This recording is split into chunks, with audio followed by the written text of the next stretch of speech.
मगर बीजेपी इस मुल्क में एक ही तहजीब, एक ही मज़हब, एक ही जबान को लागू करना चाहती, तो इंशाअल्लाह ताला ये नहीं होगा। यानी अब आसाम में अगर मुसलमान शादी करेंगे कानून के लिहाज से, तो ना काजी साहब रहेंगे खुतबा के लिए, ना दुल्हन को महर मिलेगा। तो फिर ये तो इस्लाम का बहुत बड़ा रुकन है, ये महर देना दुल्हन को। तो मुस्लिम महिलाओं से बड़ी मोहब्बत मित्रों को, वजीर आजम को, मेरी बहन है, अरे फिर बहन को महर नहीं मिलना। आसाम की हुकूमत ने कानून पास किया, इस पर कोई नहीं बोलेगा, कोई सेकुलर पार्टी नहीं बोलेगी। क्यों नहीं बोलेगी? उनका वोट नहीं मिलता। अरे सच्चाई तो बोलो तुम लोग। अब आप देखिए आसाम में कानून बना दिए वहां पर बीजेपी वाले। क्या कानून बनाए कि मुसलमानों की शादी का जो एक्ट है 90 साल पुराना कानून निकाल दिए। और क्या बोल रहे बीजेपी वाले कि हमारी शादी होना स्पेशल मैरिज एक्ट के तहत। खुतबा कौन पढ़ेगा फिर निकाह में? और फिर महर कौन देगा दुल्हन को? यानी अब आसाम में अगर मुसलमान शादी करेंगे कानून के लिहाज से, तो ना काजी साहब रहेंगे खुतबा के लिए, ना दुल्हन को महर मिलेगा। तो फिर ये तो इस्लाम का बहुत बड़ा रुकन है, ये महर देना दुल्हन को। वहां पर बीजेपी की हुकूमत ने ये वो कानून को बंद कर दिया और कहा कि स्पेशल मैरिज एक्ट में आपको रजिस्ट्रेशन करना पड़ेगा। अच्छा, स्पेशल मैरिज एक्ट में उसमें जो अगर स्पेशल मैरिज एक्ट में शादी होती तो जायदाद का बंटवारा पर्सनल लॉ के तहत नहीं होगा मुसलमानों का। हमसे शरीयत को छीनना चाहते हैं। महर तो गायब हो गया, तो महर मुअज्जल देना पड़ता। अगर फौरन दे रहे तो दे दो, ये दिए, बाद में दे रहे तो वो भी लिखना पड़ता। गायब हो गया, निकाल दिया बीजेपी ने वहां पर।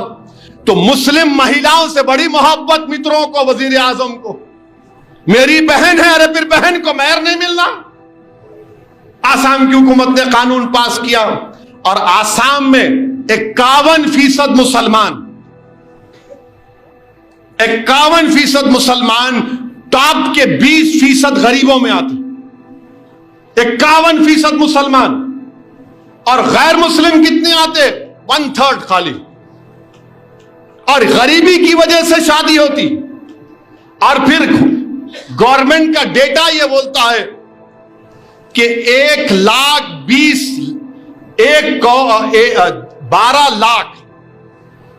12 लाख बच्चों की शादी हुई। कितने मुसलमान हैं उसमें? सिर्फ 11% हैं। 84% तो गैर मुस्लिम है। और आप बोल रहे नहीं हम ऐसा करना चाह रहे। इस पर कोई नहीं बोलेगा, कोई सेकुलर पार्टी नहीं बोलेगी। क्यों नहीं बोलेगी? उनका वोट नहीं मिलता। अरे सच्चाई तो बोलो तुम लोग।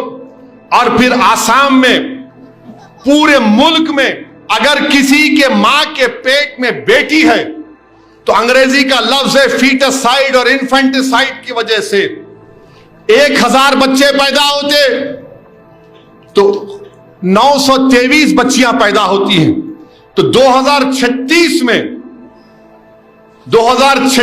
में सबसे ज्यादा मर्द रहेंगे, औरतें नहीं रहेंगे आसाम में। और 2019 से आसाम में बच्चियों की पैदाइश कम हो गई।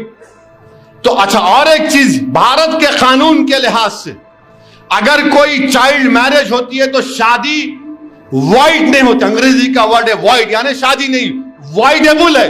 यानी वो बच्ची अगर बड़े होके बोले नहीं मैं शादी में नहीं चाहती, शादी हो रही थी हो, अभी वहां के बोल रहे मैं ऐसा कर दूंगा। अरे महर का क्या होगा? खाजी का क्या होगा? मगर नहीं, पूरा हम ट्राइबल को नहीं लाएंगे इसमें। हिंदू मैरिज एक्ट का एक्सेप्शन दे देंगे, हिंदू एडॉप्शन एक्ट का एक्सेप्शन दे देंगे। किस पे लागू होगा? खाली मुसलमानों पर। माने हिंदू मैरिज एक्ट में पूरे एक्सेप्शन, क्योंकि कस्टम के नाम पर एक्सेप्शन, एडॉप्शन में कस्टम के नाम पर एक्सेप्शन। हमारा शरीयत से हमको छीनने की कोशिशें की जा रही।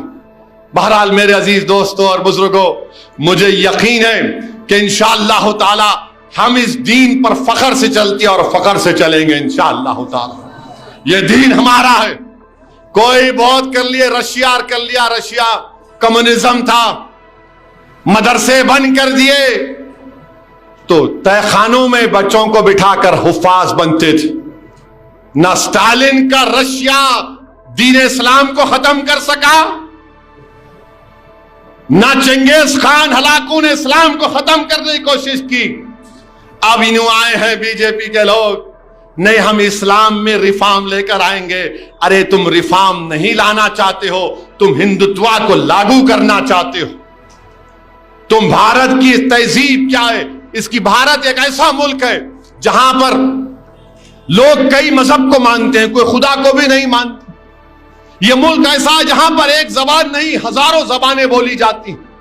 यह मुल्क ऐसा है जहां पर एक तहजीब नहीं हजारों तहजीब है, मगर बीजेपी उस मुल्क में एक ही तहजीब, एक ही मजहब, एक ही जबान को लागू करना चाहती।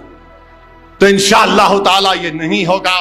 हम अपने दीन पर हमको और पहले से ज्यादा साबित कदम रहने की जरूरत है।